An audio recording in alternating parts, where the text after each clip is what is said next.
چوڑا پتر جائے تو برا ہوتا ہے، تو چوڑے وہاں پہ پتر گئے ہیں، اور چوڑے کون ہو سکتے ہیں آپ بتائیے ناظرین۔ اس کے ساتھ ساتھ یہ تھوڑی سی آڈیو بھی سنیے جو مریم نواز شریف صاحبہ سے ریکویسٹ کی گئی ہے ایک کونسلر کی طرف سے کہ کس طرح سے عید کے روز ایک سینیٹری ورکر جو ایماندار سینیٹری ورکر تھا اس کو اس وقت دل کا دورہ پڑا، اس وقت وہ فوت ہو گیا جب وہ اعلیٰ اشیاء اکٹھی کر رہا تھا۔ تو مقامی کونسلر کی طرف سے مریم نواز شریف صاحبہ سے جو درخواست کی گئی ہے وہ ذرا ملاحظہ کیجیے۔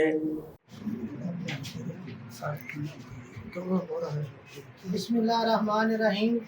میں اس وقت سینٹری ملازم جو ہیں مقبول صاحب ان کے گھر پہ آیا ہوا ہوں، جو کہ عید والے دن لاشیں اٹھاتے ہوئے صفائی کے سلسلہ میں ان کی دماغ کی شریان پھٹ گئی اور وہ فوت ہو گیا۔ میں ان کی بیوہ کے پاس اور ان کے خاندان والوں کے پاس کھڑا ہوں۔ میں وزیر اعظم پاکستان میاں محمد شہباز شریف صاحب اور محترمہ مریم نواز شریف صاحبہ سے استدعا کرتا ہوں کہ مہربانی کر کے ان غریب لوگوں کے پاس آئیں اور امداد دیں اور ان کے بچوں کو نوکری دیں، اور جو بھائی فوت ہوئے ہیں یعقوب صاحب ان کی بیٹیاں بھی جوان ہیں، انہیں ویلفیئر کی بہت ضرورت ہے۔ لہٰذا میں مطالبہ کرتا ہوں نیشنل پیس اور جسٹس آف پاکستان کے حوالے سے آپ کی بہت مہربانی ہوگی، ان غریبوں کے ہاتھ سر پر آپ آ کر شفقت کا ہاتھ رکھیں۔ شکریہ، مہربانی۔ ہم بھی اس کی تائید کرتے ہیں کہ مریم نواز شریف صاحبہ اس کے خاندان کے لیے کچھ نہ کچھ کریں۔ اجازت دیجیے، اللہ حافظ۔